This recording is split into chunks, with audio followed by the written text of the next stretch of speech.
बिस्मिल्लाहिर्रहमानिर्रहीम। 10th class biology, chapter number 12, coordination and control. इसका हमने टॉपिक पढ़ना है नर्व सेल और न्यूरॉन। इसको आज हम डिस्कस करने वाले हैं। सबसे पहले इसकी डेफिनेशन देखते हैं। नर्व सेल और न्यूरॉन की डेफिनेशन क्या है? Structural and functional unit of nervous system is called neuron. Nervous system की साख्त और जो फेल की इकाई होती है उसको हम क्या कहते हैं? न्यूरॉन कहते हैं या नर्व सेल कहते हैं। स्ट्रक्चर का मतलब होता है साख्त और फंक्शनल का मतलब होता है फेल, यानी नर्वस सिस्टम के साख्त और जो फेल की इकाई है उसको हम क्या बोलते हैं? नर्व सेल और न्यूरॉन बोलते हैं। कंपोजिशन ऑफ नर्वस सिस्टम, यहाँ पे इंसान के नर्वस सिस्टम की बात करेगा, ह्यूमन के नर्वस सिस्टम की बात करेगा। तो इंसान का जो नर्वस सिस्टम होता है वो बिलियंस ऑफ न्यूरॉन पर मुश्तमिल होता है एंड देयर सपोर्टिंग सेल, जिनको हम न्यूरोग्लाइल सेल्स का नाम देते हैं, उनसे मिलकर बना होता है। फंक्शन ऑफ न्यूरॉन हम देखते हैं। न्यूरॉन का फंक्शन क्या होता है? Conduct message from receptors to coordinators and from coordinators to effectors. Neuron क्या करती है? न्यूरॉन मैसेज को कंडक्ट करती है। कहाँ से? रिसेप्टर से कोऑर्डिनेटर तक लेके आती है और कोऑर्डिनेटर फिर आगे से जो पैगाम देते हैं उसको फिर इफेक्टर्स तक लेके जाती है। एक और भी इनका काम है, they coordinate all parts of the body.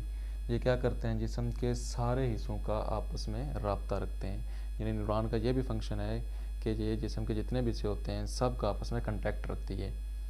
Structure of neuron देखते हैं। न्यूरॉन की जो साख्त है उसको हम देख लेते हैं।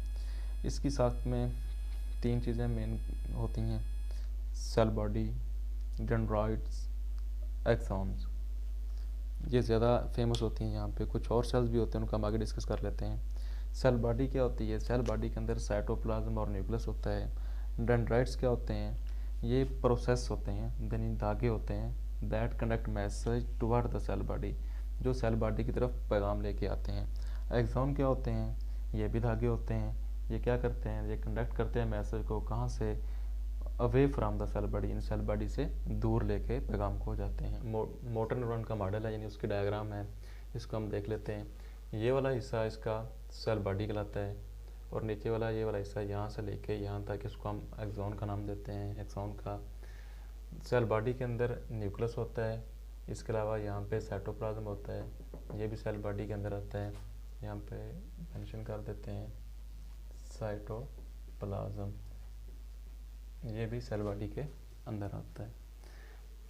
और यहाँ पे सेल बॉडी से कुछ धागे निकल रहे हैं। ये वाले जो धागे होते हैं इनको हम डेंड्राइट्स का नाम देते हैं। इनका काम क्या होता है? ये जो डेंड्राइट्स होते हैं ये पैगाम को सेल बॉडी की तरफ लेके आते हैं। ये वाले एरो ज़ाहिर कर रहे हैं कि ये पैगाम को सेल बॉडी की तरफ लेके आते हैं। अब ये वाला जो लंबा धागा है ये वाला, इसको हम एक्सॉन का नाम देते हैं। इसके ऊपर कुछ सेल होते हैं जिनको हम श्वान सेल्स कहते हैं। अब ये श्वान सेल जो होते हैं ये कहीं कहीं पे नहीं होते। ये वो वाली जगह जहाँ पे जो श्वान सेल्स नहीं होते उस पॉइंट को हम बोलते हैं नोड ऑफ रेनवेयर। ये जितने भी श्वान सेल्स होते हैं ये सारे मिलके एक फैट की लेयर बनाते हैं एक्सॉन के ऊपर। उस लेयर को हम बोलेंगे माइलिन शीथ। माइलिन शीथ हम उसको बोलते हैं। अब इसको इधर देख लेते हैं, डेफिनेशन भी लिखी हुई है यहाँ पे कि माइलिन शीथ क्या होती है? A fatty layer formed by Schwann cell. जो श्वान सेल्स होते हैं ये क्या करते हैं? क्योंकि ये फैट की एक लेयर बनाते हैं पूरे एक्सॉन के ऊपर, तो इसको हम बोलते हैं माइलिन शीथ। नोड ऑफ रेनवेयर क्या होते हैं? जो नोड ऑफ रेनवेयर होते हैं ये वो मकाम होते हैं यहाँ पे जो श्वान सेल्स होते हैं ये नहीं होते। इनको हम बोलते हैं, इन पॉइंट्स को हम बोलते हैं नोड ऑफ रेनवेयर। यानी नोड्स ऑफ रेनवेयर ये क्या होते हैं? नॉन माइलिनेटेड पॉइंट्स होते हैं। अब जिस न्यूरॉन के ऊपर, न्यूरॉन के एक्सॉन के ऊपर माइलिन शीथ होती है, तो माइलिन शीथ जो होती है इंसुलेटर होती है, इस पर से पैगाम वगैरह नहीं जा सकते। तो नर्व इम्पल्स क्या करती है? नर्व इम्पल्स वहाँ पे एक नोड से दूसरे नोड तक जंप करके जाती है। यानी यहाँ से जंप करके यहाँ पे और फिर यहाँ से जंप करके यहाँ तक आती है।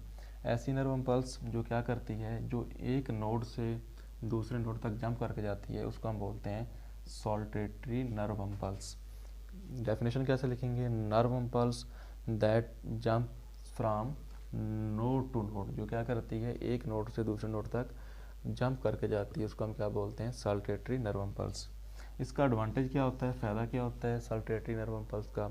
साल्टेटरी नर्व इम्पल्स का फ़ायदा ये होता है कि इससे जो नर्व इम्पल्स होती है उसकी स्पीड कई गुना तेज़ हो जाती है, यानी वो जल्दी जल्दी अपने मकाम तक पहुंच जाती है। अब नर्व इम्पल्स की यहाँ पे हम डेफिनेशन भी देख लेते हैं, ये बड़ा इंपॉर्टेंट शॉर्ट क्वेश्चन है कि नर्व इम्पल्स क्या होती है। Nerve impulse is a wave of electrochemical chain that travels along the length of neuron. Nerve impulse क्या होती है, एक बरकी और केमियाई तब्दीलियों की लहर होती है जो क्या करती है, जो न्यूरॉन जो होती है उसकी लंबाई के रुख उसमें जाती है। ये होती है नर्व इम्पल्स की डेफिनेशन। अब यहाँ पे जो बोर्ड के पॉइंट ऑफ व्यू से important MCQs, important short questions हैं जो कि अक्सर पेपर में रिपीट होते रहते हैं, वो हम देख लेते हैं। शॉर्ट क्वेश्चन सबसे पहले यहाँ से जो मोस्ट इंपॉर्टेंट आता है वो नर्व सेल या न्यूरॉन की डेफिनेशन का पूछा जाता है। दूसरा यहाँ से जो मोस्ट इंपॉर्टेंट शॉर्ट क्वेश्चन आता है वो क्या आता है, वो यहाँ से आता है डेंड्रॉइड्स और एक्सॉन, इन दोनों के फंक्शन में डिफरेंट क्या होता है। तो इसका फंक्शन क्या होता है, जो डेंड्रॉइड्स होते हैं ये पैगाम को सेल बॉडी की तरफ लेके आते हैं, वो हम डायग्राम में हमने वहाँ पे देखा भी था। और जो एक्सॉन्स होते हैं ये क्या करते हैं, ये भी धागे ही होते हैं डेंड्रॉइड्स की तरह के, लेकिन ये क्या करते हैं, ये पैगाम को सेल बॉडी से अवे लेके जाते हैं। ये इनमें डिफरेंट है यहाँ पे। ये भी काफ़ी इंपॉर्टेंट शॉर्ट क्वेश्चन है, डेंड्रॉइड्स वाला और एक्सॉन वाला। दूसरा यहाँ पे शॉर्ट क्वेश्चन जो पहले बता चुका हूँ आपको, नर्व इम्पल्स की डेफिनेशन काफ़ी ज़्यादा आती है। माइलिन शीथ की डेफिनेशन पूछ लेते हैं, या फिर ये पूछते हैं साल्टेटरी नर्व इम्पल्स क्या होती है, इसके बारे में ज़्यादा पूछा जाता है। साल्टेटरी नर्व इम्पल्स की डेफिनेशन मैंने यहाँ पे लिखी भी हुई है कि ऐसी नर्व इम्पल्स जो क्या करती है, जो एक नोड से दूसरे नोड तक जंप लगाती है, यानी nerve impulse that travel from node to node by jumping, यानी जंप लगा के एक नोड से दूसरे नोड तक जाती है। एडवांटेज क्या है, increase speed of nerve impulse, इससे नर्व इम्पल्स की जो स्पीड होती है वो काफ़ी ज़्यादा तेज़ हो जाती है। ये था हमारा आज का टॉपिक, आई थिंक आपको क्लियर समझ आ गई होगी।